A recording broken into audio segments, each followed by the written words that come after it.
예순에 우리는 16억짜리 선택을 했습니다. 퇴직금 전부를 쏟아붓고 대출 6억을 끼워 월세 700은 무조건 나온다는 말만 믿었습니다. 노후를 지키려던 선택이었는데 그 상가는 완공과 동시에 텅 빈 유리 상자가 됐습니다. 월세는 들어오지 않았고 이자는 매달 빠져나갔습니다. 그때부터 우리의 노후는 시작이 아니라 시험이 되었습니다. 새벽 6시였습니다. 김정희는 잠자리에서 일어났습니다. 60살이었지요. 침대 옆 탁자 위에는 알람 시계가 놓여 있었습니다. 하지만 오늘은 알람이 울리지 않았어요. 남편 이수호의 정년퇴직 다음 날 아침이었으니까요. 정희는 부엌으로 향했습니다. 커피를 내렸어요. 커피 향이 조용한 집안에 퍼졌습니다. 거실로 나왔습니다. 소파에 남편이 앉아 신문을 펼쳐들고 있었어요. 평일 아침에 이런 모습은 처음이었습니다. 커피 드세요. 정희가 컵을 내밀었습니다. 고맙소. 수호는 신문에서 눈을 떼지 않았습니다. 식탁 위에는 서류 봉투가 놓여 있었어요. 어제 남편이 퇴직하며 받아온 것이었습니다. 정희는 그 봉투를 바라봤어요. 퇴직금. 평생을 일해서 받은 돈이었지요. 이제 좀 쉬어야지. 수호가 말했습니다. 네, 그러세요. 정희는 고개를 끄덕였어요. 하지만 마음 한편이 무거웠습니다. 60이라는 나이가 갑자기 현실로 다가왔어요. 오후였습니다. 핸드폰이 울렸습니다. 지인 박 여사였지요. 정희 씨, 좋은 투자처 있는데 관심 있어요?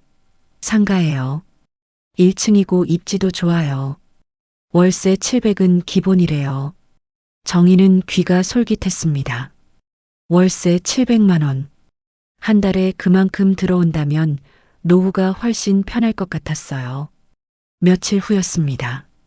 정희와 수호는 분양 사무실을 찾았어요. 젊은 상담사가 반갑게 맞아주었지요. 이 상가는 역세권이에요. 유동인구도 많고요. 1층이라 접근성도 좋습니다. 모니터에는 상가 조감도가 떠올랐어요. 깨끗하고 현대적인 건물이었습니다. 임대료는 어느 정도 예상하세요? 수호가 물었습니다. 월세 700은 기본이에요. 공실 걱정 안 하셔도 됩니다. 그 말이 정희의 귀에 오래 남았습니다. 가격은요? 16억입니다. 정희는 숨이 멎는 것 같았어요. 16억. 상상했던 것보다 큰 금액이었습니다. 집으로 돌아오는 차 안이었어요. 수호가 먼저 입을 열었습니다. 어떻게 생각해요? 너무 큰 금액 같아요. 하지만 월세가 들어오면, 노후에 월세 하나 없으면 더 불안해요. 정희는 불안했습니다. 60에 큰 빚을 지는 게 두려웠어요. 하지만 다른 한편으로는 솔깃했습니다. 매달 700만 원이 들어온다면 노후 걱정이 없을 것 같았지요. 그날 밤 정희는 잠들지 못하고 계산기를 두드렸습니다. 1년이면 8,400만 원. 이자를 내고도 남는 돈이었어요. 다음 주였습니다. 부부는 다시 분양 사무실을 찾았어요. 정말 공실 걱정 없을까요? 수호가 질문했습니다. 이 지역은 수요가 많아요. 게다가 1층이잖아요. 걱정 마세요. 상담사의 단정적인 말투가 정희를 안심시켰습니다. 집으로 돌아왔습니다. 정희는 통장을 꺼내 잔액을 확인했어요. 평생 모은 돈이었습니다. 여보, 결정해야 해요. 수호가 말했습니다. 그럼 계약할까요? 그럽시다. 부부는 결정을 내렸습니다. 퇴직금 전부와 평생 모은 돈, 그리고 대출 6억을 합쳐 16억짜리 상가를 사기로 했지요. 계약일이 왔습니다. 계약서가 준비되어 있었어요. 여기 사인하시면 됩니다. 상담사가 펜을 건넸습니다. 수호가 먼저 사인했어요. 정희도 이어서 이름을 적었습니다. 손이 미세하게 떨렸지요. 축하합니다. 좋은 선택하셨어요. 상담사가 웃었습니다. 정희는 억지로 미소를 지었어요. 하지만 가슴 한편이 답답했습니다. 집으로 돌아오는 길이었습니다. 정희는 창밖을 멍하니 바라봤습니다. 다 잘 될 거야. 스스로를 다독였습니다. 하지만 불안은 쉽게 가라앉지 않았어요. 그날 밤 정희는 잠들지 못했습니다. 16억이라는 숫자, 6억이라는 대출, 월세 700만 원이라는 기대, 모든 게 머릿속을 맴돌았어요. 이제 시작이구나. 석 달이 지났습니다. 상가 공사가 한창이었어요. 정희는 가끔 공사 현장을 찾았습니다. 건물이 올라가는 모습을 보면 마음이 조금 놓였지요. 잘 올라가고 있네요. 수호가 말했습니다. 그러게요. 둘은 나란히 서서 건물을 바라봤어요. 집으로 돌아왔습니다. 정희는 부동산 앱을 열었어요. 근처 상가 임대료를 검색했습니다. 대부분 월세 50만 800만 원 사이였어요. 우리도 700은 받을 수 있겠네. 안심이 됐습니다. 그런데 그날 저녁이었습니다. TV 뉴스에서 부동산 이야기가 나왔어요. 상가 공실률이 증가하고 있습니다. 정희의 손이 멈췄습니다. 우리 상가는 괜찮겠죠? 그럼요. 역세권이잖아요. 하지만 정희의 불안은 조금씩 커져갔습니다. 한 달 후였습니다. 공사가 거의 마무리되고 있었어요. 다음 달이면 준공이에요. 현장 소장이 말했습니다. 그럼 언제쯤 임차인을 구할 수 있을까요? 준공 전부터 미리 알아보시면 돼요. 정희는 그날부터 부동산을 돌아다녔습니다. 여러 곳에 연락했어요. 1층 상가요? 알아봐 드릴게요. 하지만 전화는 쉽게 오지 않았습니다. 일주일이 지났습니다. 정희는 다시 부동산에 전화했어요. 어떻게 됐어요? 아직 알아보는 중이에요. 조금만 기다려 보세요. 준공일이 다가왔습니다.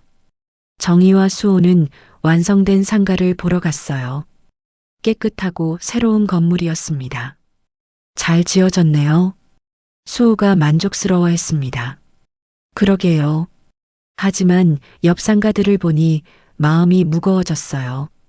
임대 딱지가 붙은 곳이 여럿 보였습니다. 설마 우리도? 불안한 예감이 들었습니다. 한 달이 지났습니다. 여전히 임차인은 나타나지 않았어요. 정희는 매일 부동산에 전화했습니다. 알아봐 드리고 있어요. 조금만 더 기다려 보세요. 같은 대답만 돌아왔습니다. 그러는 사이 통장에서 돈이 빠져나가기 시작했어요. 대출 이자였습니다. 월 250만 원. 월세는 안 들어오는데 이자는 나가고 있었지요. 정희는 통장 잔액을 확인했습니다. 점점 줄어들고 있었어요. 이자라도 감당할 수 있어요? 수호가 걱정스럽게 물었습니다. 지금은 괜찮아요. 하지만 오래가면 말을 잇지 못했습니다. 2달째였습니다. 여전히 공실이었어요. 정희는 직접 상가 앞에 갔습니다. 텅 빈 유리창을 바라봤어요. 옆 상가도 그 옆 상가도 비어 있었습니다. 부동산에 다시 전화했습니다. 임대료를 조금 낮춰보시는 게 어때요? 얼마나요? 650 정도로요. 정희는 망설였습니다. 700에서 650, 50만 원이나 차이가 났어요. 좀 더 기다려 볼게요. 집에 돌아왔습니다. 수호가 물었어요. 어떻게 됐어요? 임대료를 낮추래요. 얼마나? 650? 수호의 표정이 굳었습니다. 아직은 기다려 봅시다. 그래요. 하지만 둘 다 불안했습니다. 석 달째였습니다. 통장 잔액이 눈에 띄게 줄어들었어요. 이자만 750만 원이 나갔습니다. 수입은 하나도 없었지요. 정희는 밤마다 잠을 설쳤습니다. 계산기를 두드렸어요. 이대로 가면 1년 후에는 저축이 바닥날 것 같았습니다. 어느 날 저녁이었습니다. 정희는 식탁에 앉아 있었어요. 수호가 들어왔습니다. 오늘도 소식 없어요? 네. 이자는 계속 나가는데 수호의 어조에 짜증이 섞여 있었어요. 알아요. 당신이 하자고 했잖아요. 수호의 목소리가 높아졌습니다. 당신도 동의했잖아요. 정희도 목소리를 높였어요. 부부싸움이었습니다. 60평생 살면서 이렇게 큰 싸움은 처음이었지요. 정희는 방으로 들어가 버렸습니다. 침대에 앉아 눈물을 흘렸어요. 어쩌다 이렇게 됐을까? 넋 달째였습니다. 상황은 나아지지 않았어요. 정희는 매일 아침 상가 앞을 지나갔습니다. 여전히 텅 비어 있었지요. 부동산에서 연락이 왔습니다. 임대료를 더 낮춰야 할 것 같아요. 600 정도로요. 정희는 한숨이 나왔습니다. 700에서 600, 100만 원이나 차이였어요. 알겠어요. 선택의 여지가 없었습니다. 하지만 600으로 낮춰도 임차인은 나타나지 않았어요. 시장이 얼어붙어 있었습니다. 5달째였습니다. 통장 잔액을 확인했어요.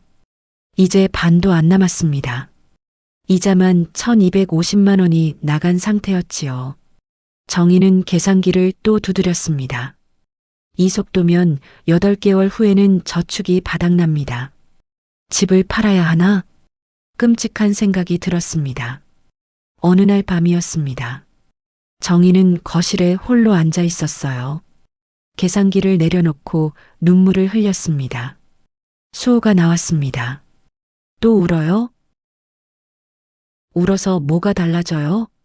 그럼 어떡해요? 나도 답답해요. 둘은 또 싸웠습니다. 요즘 들어 싸움이 잦아졌어요. 정희는 방으로 들어갔습니다. 침대에 누워 천장을 바라봤어요. 이거 잘못된 선택이었어. 처음으로 그 생각을 입 밖에 냈습니다. 6달째였습니다. 부동산에서 또 연락이 왔어요. 한 분이 관심 보이시는데요. 근데 임대료를 500으로 요청하세요. 500요? 정희는 말문이 막혔습니다. 700을 기대했는데 500이라니. 그래도 한번 만나보시는 게 어때요? 알겠어요. 수호에게 말했습니다.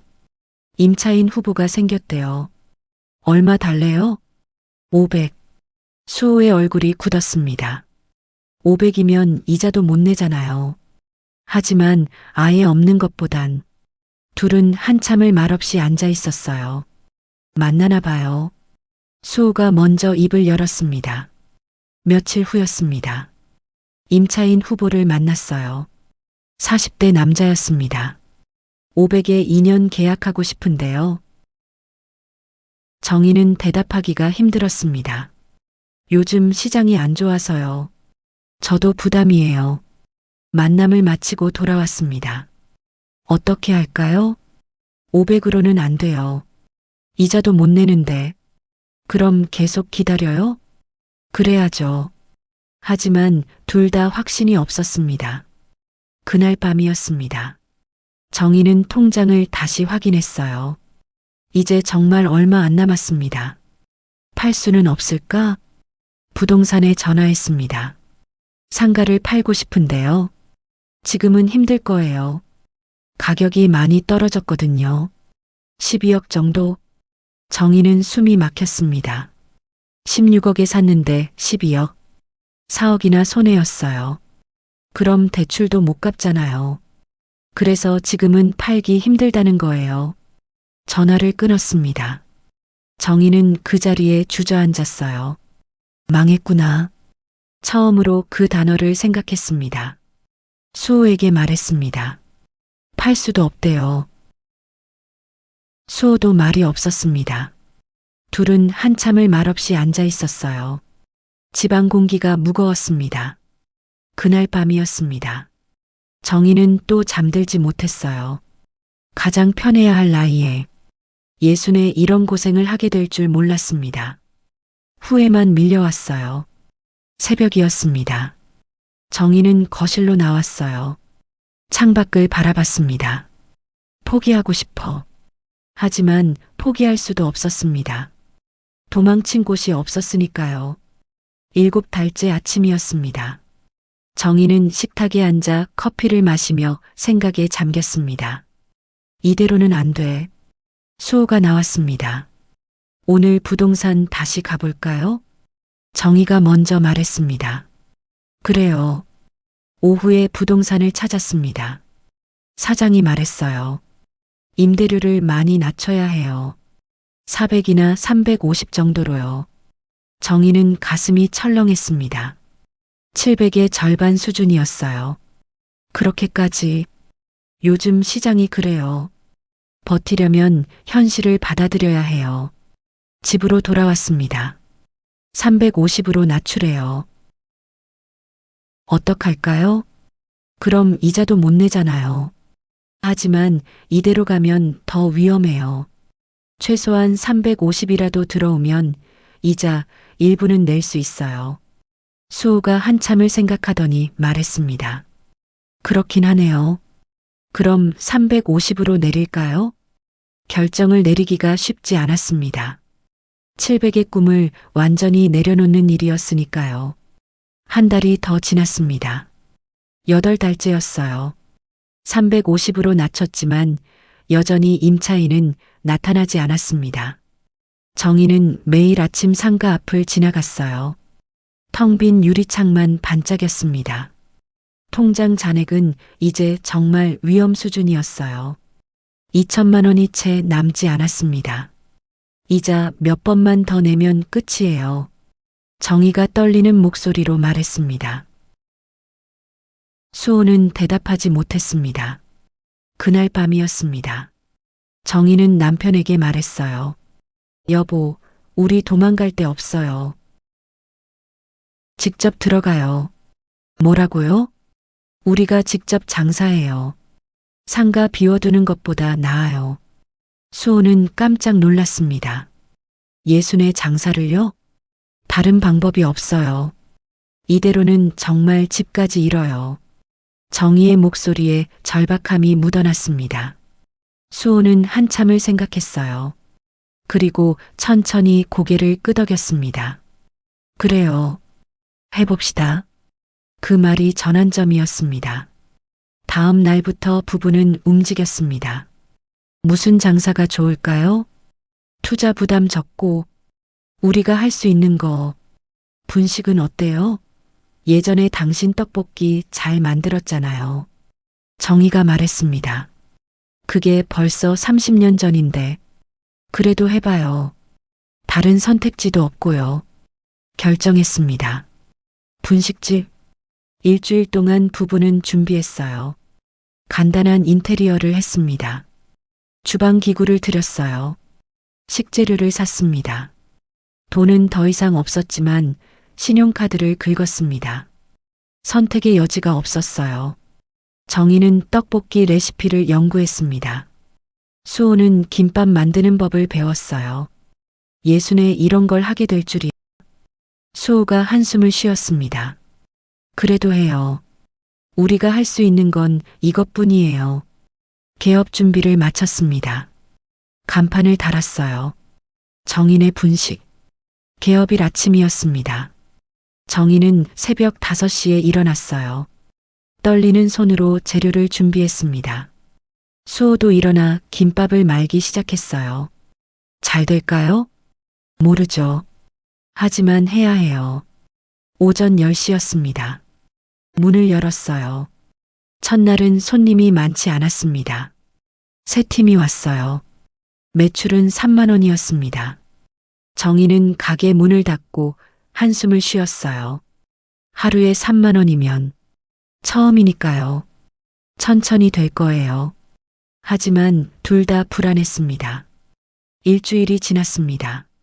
하루 평균 510만 원 정도 벌었어요. 한 달이면 150만 원에서 300만 원. 이자 250만 원도 못 냈습니다. 안 되겠어요. 뭔가 바꿔야 해요. 정희가 말했습니다. 어떻게요? 맛을 더 좋게 만들어야 해요. 가격도 좀 낮추고요. 다음 날부터 정희는 떡볶이 양념을 바꿨어요. 더 맵고 달게 만들었습니다. 김밥 속도 더 푸짐하게 넣었어요. 가격도 조금 낮췄습니다. 떡볶이 한 접시 3,000원에서 2,500원으로 조금씩 달라지기 시작했습니다. 한 달이 지났습니다. 단골이 생기기 시작했어요. 사장님, 떡볶이 맛있어요. 또 올게요. 젊은 직장인이 말했습니다. 고맙습니다. 정희는 기뻤어요. 하루 매출이 15만 원으로 올랐습니다. 한 달이면 450만 원. 이자를 내고 나면 200만 원이 남았어요.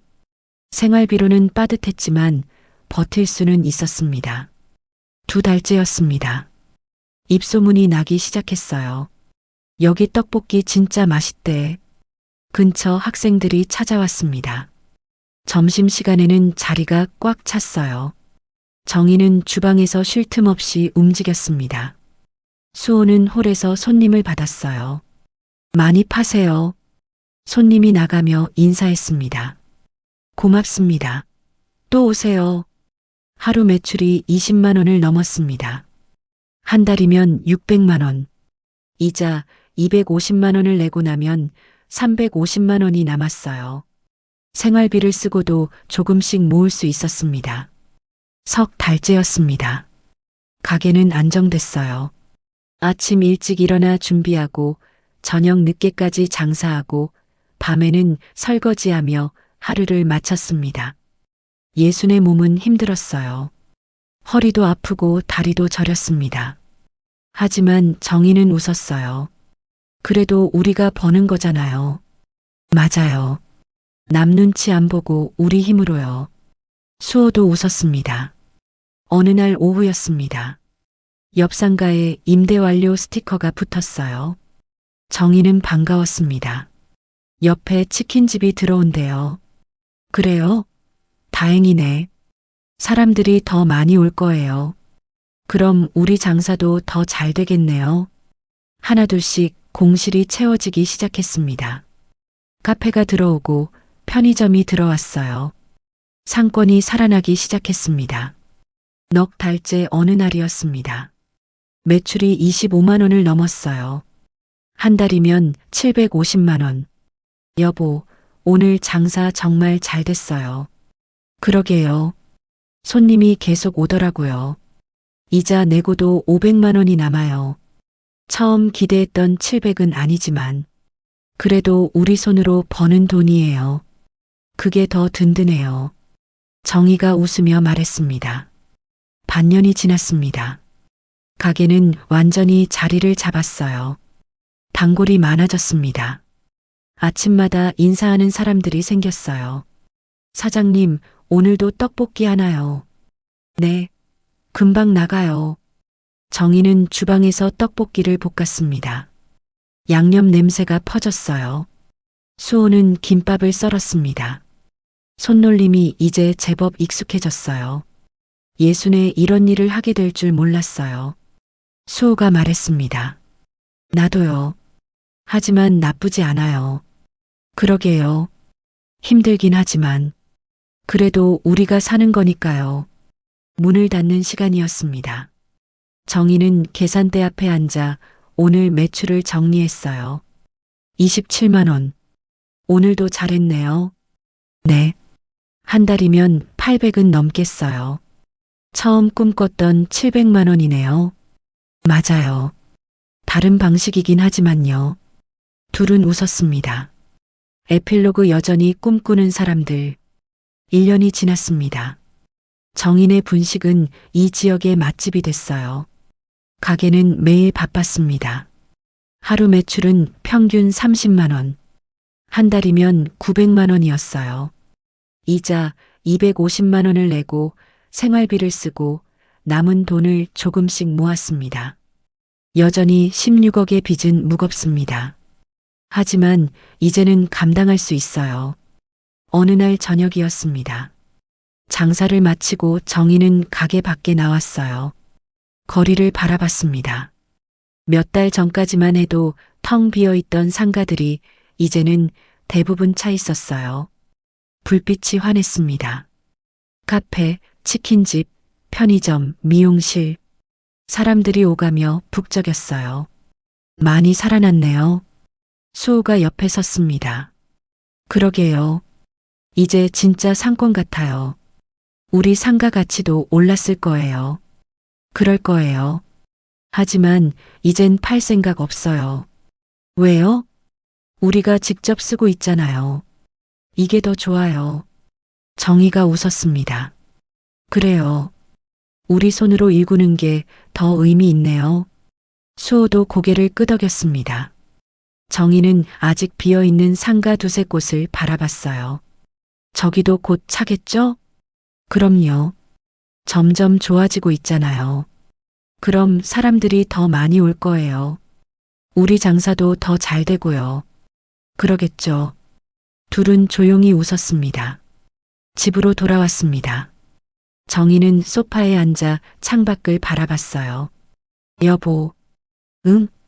우리 잘하고 있는 것 같아요. 그런가요? 네. 완벽하진 않지만 우리 힘으로 살아가고 있잖아요. 수호가 웃었습니다. 맞아요. 처음 바랐던 것과는 다르지만 이것도 나쁘지 않네요. 그래요. 포기하지 않아서 다행이에요. 정희는 다음날 장사 준비를 생각했습니다. 재료를 더 주문해야 했어요. 새로운 메뉴도 개발하고 싶었습니다. 내일은 뭘 만들어 볼까? 여전히 힘들었습니다. 예순의 몸으로 하루 종일 서서 일하는 건 쉽지 않았어요. 하지만 정희는 희망을 잃지 않았습니다. 옆 공실들이 모두 차는 날, 이 거리가 더 북적이는 날, 그때는 장사가 더 잘 될 거예요. 16억의 빚을 다 갚는 건 오래 걸릴 겁니다. 어쩌면 평생 갚지 못할지도 몰라요. 하지만 괜찮았습니다. 중요한 건 무너지지 않는 것, 포기하지 않는 것이었으니까요. 정희는 오늘도 새벽에 일어날 겁니다. 떡볶이를 볶고 김밥을 말 거예요. 손님들이 올 겁니다. 사장님, 맛있어요라고 말할 거예요. 그리고 정희는 웃으며 대답할 겁니다. 고맙습니다. 또 오세요. 그렇게 정희와 수호는 오늘도 살아갑니다. 완벽하지 않아도 꿈꾸던 모습이 아니어도 그래도 살아가는 겁니다. 예순에 시작한 분식집, 예순에 다시 배운 삶. 이것이 정희와 수호의 새로운 이야기입니다. 여러분이라면 그 선택의 순간에 어떤 결정을 하셨을까요? 노후 준비는 신중해야 합니다. 큰 돈을 한 곳에 몰빵하는 건 위험할 수 있어요. 하지만 정희와 수호처럼 위기가 와도 포기하지 않고 직접 발로 뛴다면 새로운 길을 찾을 수 있습니다. 여러분의 이야기는 어떤가요? 비슷한 경험이 있으신가요? 댓글로 여러분의 생각을 들려주세요. 구독과 좋아요도 부탁드립니다. 다음 이야기에서 또 뵙겠습니다. 감사합니다.